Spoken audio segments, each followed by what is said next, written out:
बिस्मिल्लाहिर्रहमानिर्रहीम। अस्सलाम वालेकुम। Dear students, I am Shumaila Manzoor from Iqra Commerce College, Sadiqabad. Today we will start our first lecture of BCom class 4th year. Subject है हमारा business law. इसके अंदर सबसे पहले हम इंडस्ट्रियल लॉज 1969 के बारे में डिस्कस करेंगे। स्टूडेंट्स, पहले आपने बहुत सारे लॉज स्टडी किए हैं। आपने पार्टनरशिप के लॉज, निगोशिएबल इंस्ट्रूमेंट और कॉमन कैरियर के लॉज भी पढ़े हैं। Now we will discuss the industrial laws. First of all 1969 के ऑर्डिनेंस के मुताबिक हम एम्प्लॉयर्स और एम्प्लॉयज़ के रिलेशंस के ऊपर बात करेंगे। हमारा पहला जो सवाल है कि क्या रिलेशंस होते हैं एम्प्लॉयर्स और एम्प्लॉयज़ के। तो इसमें सबसे पहले जो आपके एम्प्लॉयर्स और एम्प्लॉयज़ के रिलेशंस हैं वो किस तरह बेहतर हो सकते हैं, अच्छे हो सकते हैं, उसके अंदर अमले के दरमियान कैसे अच्छे ताल्लुकात पैदा हो सकते हैं, ये ऑर्डिनेंस ने अलाउ किया है कि गुड रिलेशंस क्रिएट करने के लिए ट्रेड यूनियंस बनाई जाएं और उस ज्वाइन किया जाए किसी भी ऑर्गेनाइजेशन को। उसके मुताबिक जो है वो इंडस्ट्री के अंदर वर्किंग प्लेस पर अपना एनवायरनमेंट जो है वो किस तरह अच्छा बना सकते हैं। नेक्स्ट वन पॉइंट है हमारा एस्टेब्लिशमेंट ऑफ ट्रेड यूनियंस। उसके लिए आपने ट्रेड यूनियंस के ऊपर बात करनी है कि ट्रेड यूनियंस किस तरह राइट्स के ऊपर जो है उनकी प्रोटेक्शन के लिए वर्क करेंगी।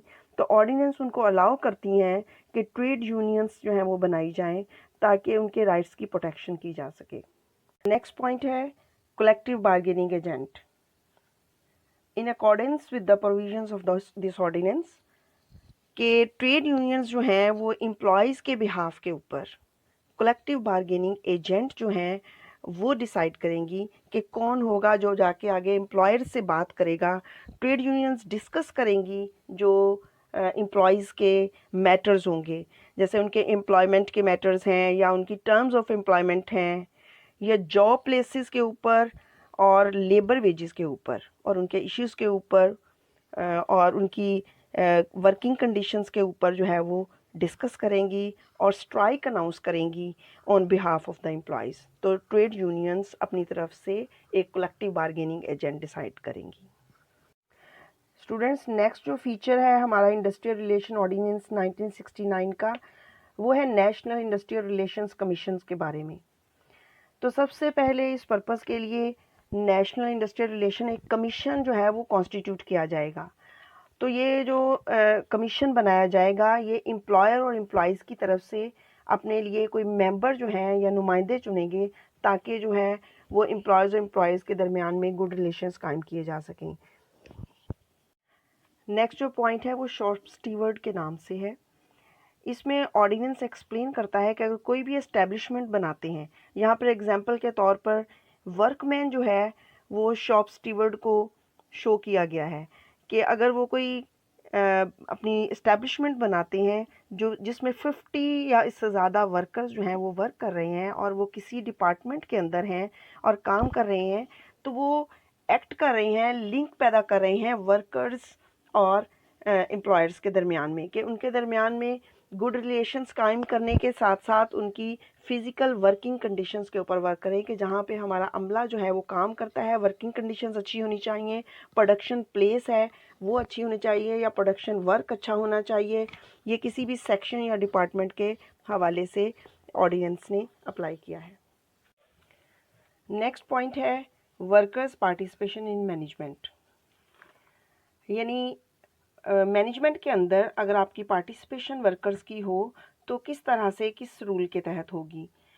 जो एम्प्लॉयज़ होंगे हर फैक्ट्री के अंदर 50 या इससे ज़्यादा वर्कर्स अगर काम कर रहे हों तो लॉ जो है वो अलाउ करता है कि वर्कर्स अपना नुमाइंदा चुन सकते हैं ताकि 50% तक मैनेजमेंट में पार्टिसिपेट कर सकें। पॉइंट नंबर 7 है जॉइंट मैनेजमेंट बोर्ड। किसी भी कंपनी की सूरत में जहां 50 या इससे ज़्यादा वर्कर्स काम कर रहे हों तो मैनेजमेंट बाउंड होगी कि वो वर्कर्स के लिए एक जॉइंट मैनेजमेंट बोर्ड जो है वो डिक्लेयर करेगी या उसको बनाएगी, उसके अंदर रूल ये होगा कि 33% तक जो है वो वर्कर्स पार्टिसिपेट कर सकेंगे। पॉइंट नंबर 8 है वर्कर्स काउंसिल। वर्कर्स काउंसिल पहले हमने पढ़ा है कि एक कमीशन बनाया जाएगा, उसके बाद हमने शॉप स्टीवर्ड के नाम से स्टडी किया और उसके बाद हमने जॉइंट मैनेजमेंट बोर्ड बनाया। अब जो है वो वर्कर्स की एक काउंसिल बनाने के ऊपर जो है वो ऑर्डिनेंस में बात हो रही है।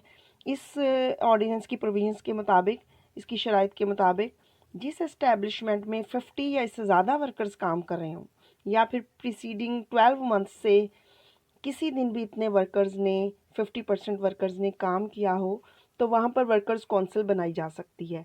तो इसके लिए गुड रिलेशंस कायम करने में बहुत ज़्यादा मदद मिलेगी और वर्क काउंसिल जो है वो एम्प्लॉयर्स और एम्प्लॉयज़ के दरमियान में जो डिस्प्यूट्स हैं उनको हल कर सकेंगे।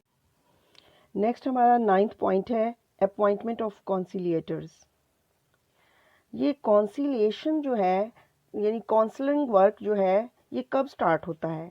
जब हमारी वर्क काउंसिल या इंडस्ट्रियल रिलेशन कमीशन ये नाकाम हो जाता है, तो फिर कॉन्सिलिएटर्स जो हैं ये सूबाई सतह पर जो है कॉन्सिलिएटर्स जो है अपॉइंट किए जाते हैं, जितने जो है वो प्रोविंशियल गवर्नमेंट ज़रूरी समझती है, ताकि वर्कर्स और एम्प्लॉयज़ के डिस्प्यूट्स को सेटल कर सकें और इंडस्ट्रियल रिलेशन कमीशन जो है और वर्क काउंसिल नाकामी के बाद।